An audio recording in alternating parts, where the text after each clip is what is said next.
Welcome to Doc Discussions with Dr. Jason Edwards, brought to you by St. Luke's, St. Louis.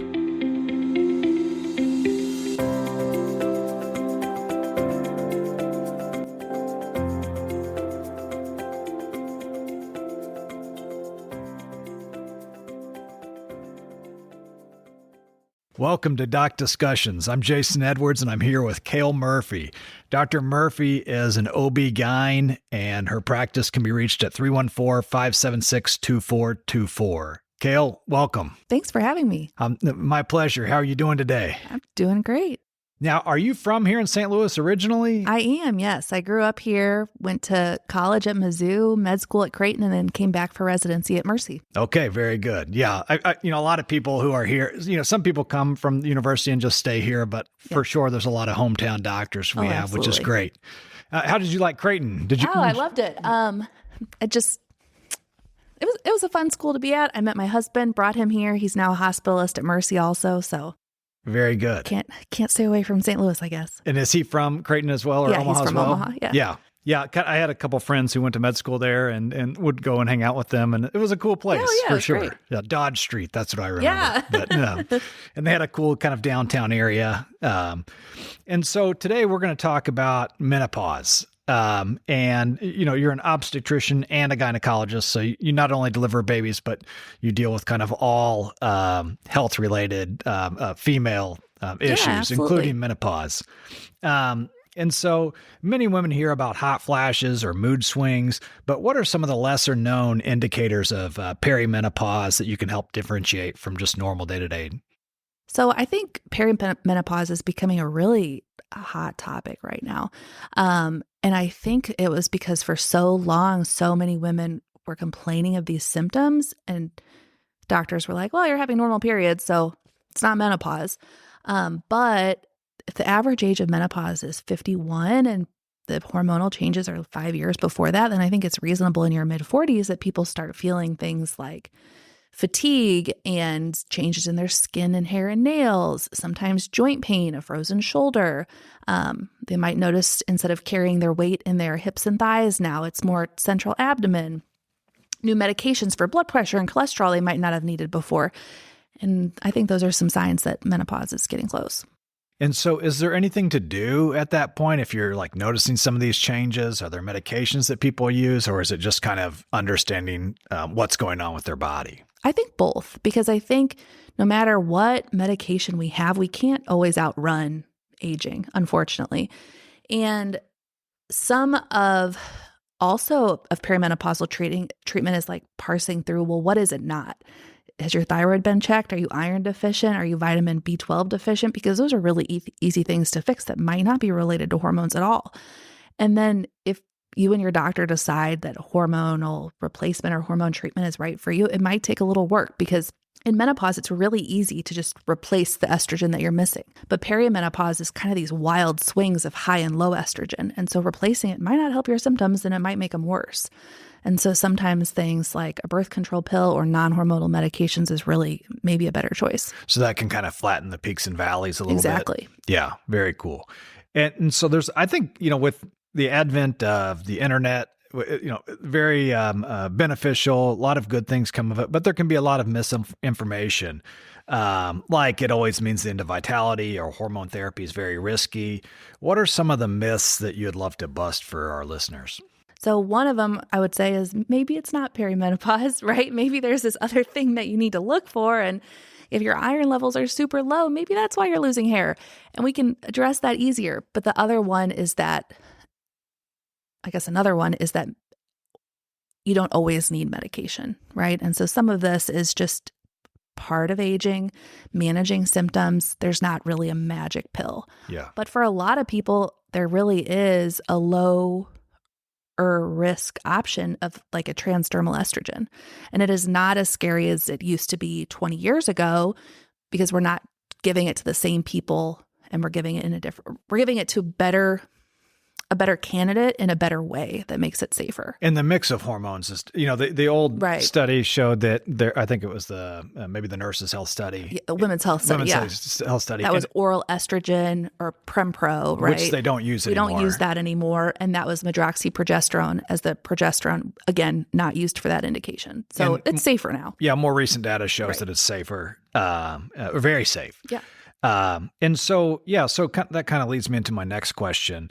What natural remedies are there to some of these symptoms aside from hormone therapy? Sure. So the national, it used to be called NAMS, but the Menopause Society now does talk about additional supplements that might help some of these perimenopausal symptoms. Like one that they recommend for poor sleep and brain fog and anxiety is L-theanine.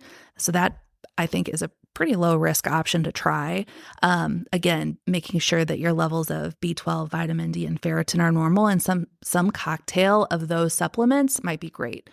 There's a little new emerging information about creatine for menopausal and perimenopausal women's brain health. And so a small dose of creatine, I think the dose is like 5 milligrams, might be helpful if you don't have a reason not to take it.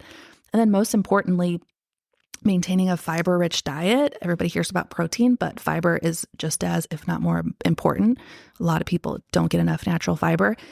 And strength training. So if I can impart on anybody, it's like lifting heavy weights and not just walking and elliptical, but that can really help with the energy, bone density, muscle loss, metabolism slowing that a lot of people notice in menopause. Yeah.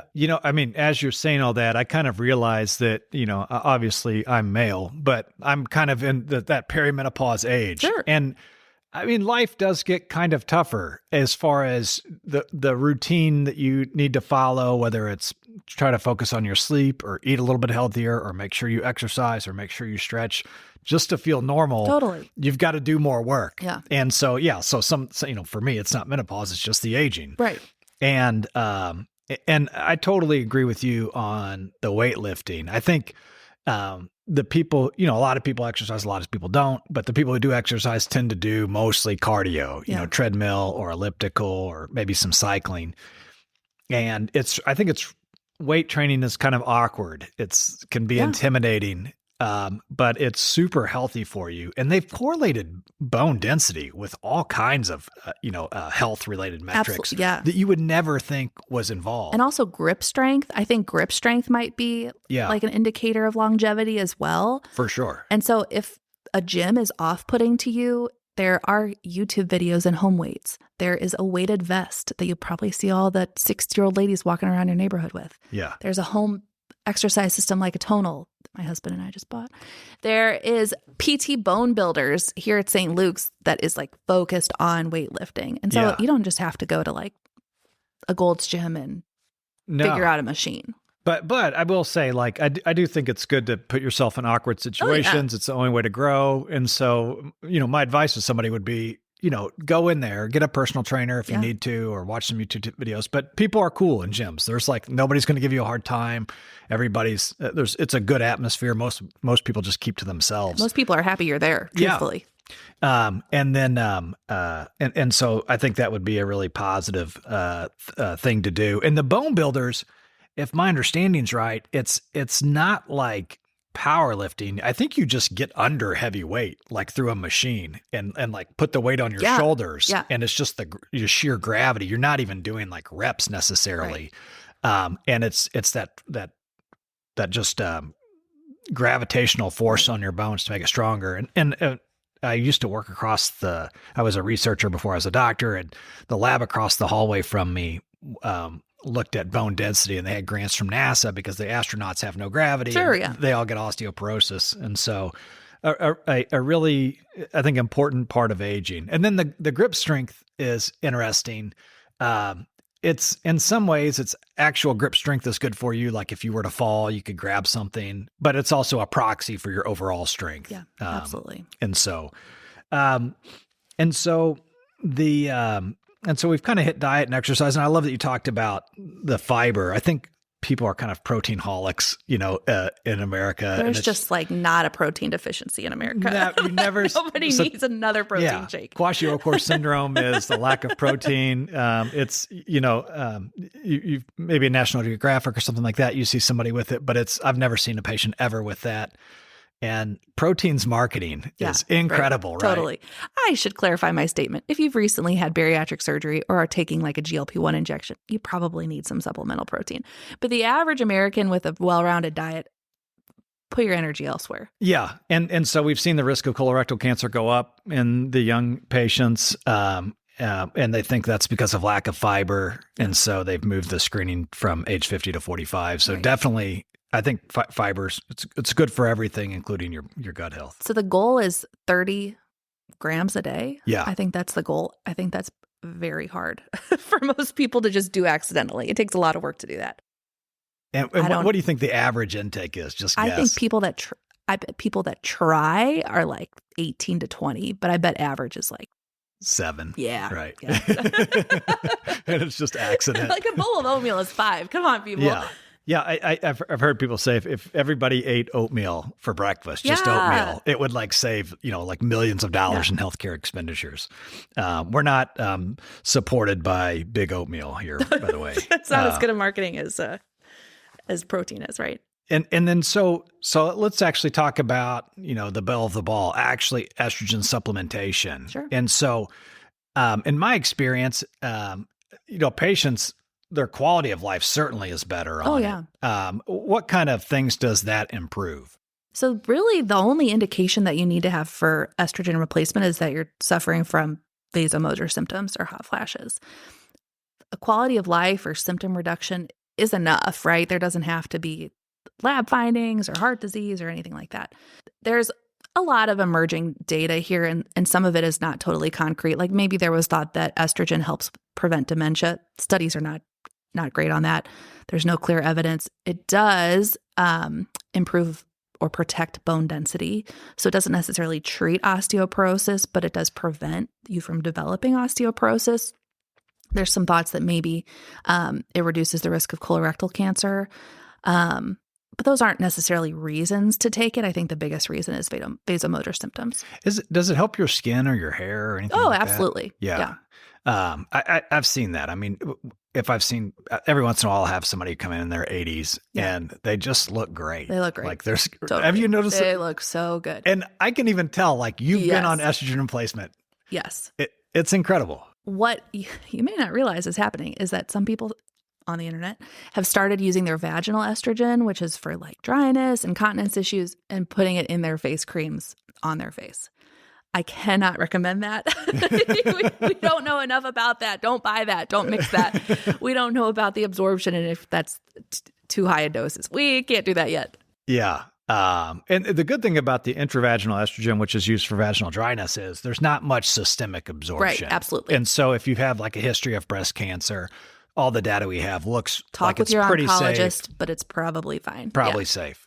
And so, which is great, because that can be a big deal for some patients. But I think the hot flashes kind of dominate the symptoms. So now this is kind of tough, but looking ahead, as research evolves, do you think there's any emerging insights we'll have into, or anything kind of on the cusp as far as menopausal treatments? So one of the most recent developments that we've even just in the last like 4 years since I've been practicing is a non-hormonal option. It's called Veoza. And it is a neurokinin inhibitor. So that affects like the way your thermostat in your brain works. Huh. And so that is another non-hormonal option for hot flashes. That's really great. Yeah, absolutely. And so there really are no like breast cancer risks or uterine cancer risks or tobacco use or blood clot risks for it. We just have to watch your liver with some labs for every few months for the first initiation period. But otherwise, it's very low risk. And so I'm thinking that other alternative options will come out, and even hopefully better as we do continue to see how safe hormone replacement therapy is, and that the studies about transdermal estrogen or micronized progesterone really show us it's as safe as we are hoping it is. And that's actually really encouraging, because a lot of the patients I see, have had a history of breast cancer, this estrogen receptor driven. And so they have to have estrogen receptor blockers on, whether it's tamoxifen or anastrozole. And so they cannot take any, exogenous estrogen. Veoza is great for those Veoza would be patients. perfect. Yes. And before we had, we would use gabapentin, clonidine, and none of them SSRI worked that well, right? And like the Effexor is like, probably the best thing out there, and it's not that good. But maybe it also causes hot flashes if you take too much. So it doesn't seem to move the needle. For some people it works, but for others it doesn't. So that would be really great for that segment of the population for sure. If somebody's out there and they're listening and they're trying to decide, like, what do I do? I'm not sure. I'm having all these weird symptoms. My body's changing. Am I getting old? Where is there a place you would point them, or would you have them contact your office, or what does somebody do? Call your doctor. And I think your OB-GYN, your right? OB-GYN. Yes, absolutely. And I have been putting a bug in the primary care offices ears here about hormones, and saying, if your patients are curious, send them over. I'll talk to them. Yeah. And I hope that if you have an open conversation with your OB-GYNs, they will be able to say, yeah, you're a great candidate. You really might have some benefit. Or no, I think the risk is too high and we need to look into other alternative options. Yeah. And so I think both parties need to be open to that conversation. And if you feel shut down, like your doctor says, nah, you don't need it, well, ask why. Yeah. Or get a second opinion. I think any good doctor would be willing to have their opinion challenged and get a second opinion. And so finding the right patient takes a little bit of work, but I think that there are a lot of people that are being undertreated or dismissed. Yeah, that's really great. Well, Kael, I thank you so much for coming on. Again, this is Dr. Kael Murphy. Phone number is 314-576-2424. Great. Thank you for having me. Join us next time for Doc Discussions with Dr. Jason Edwards. It's medicine for your body, mind, and spirit.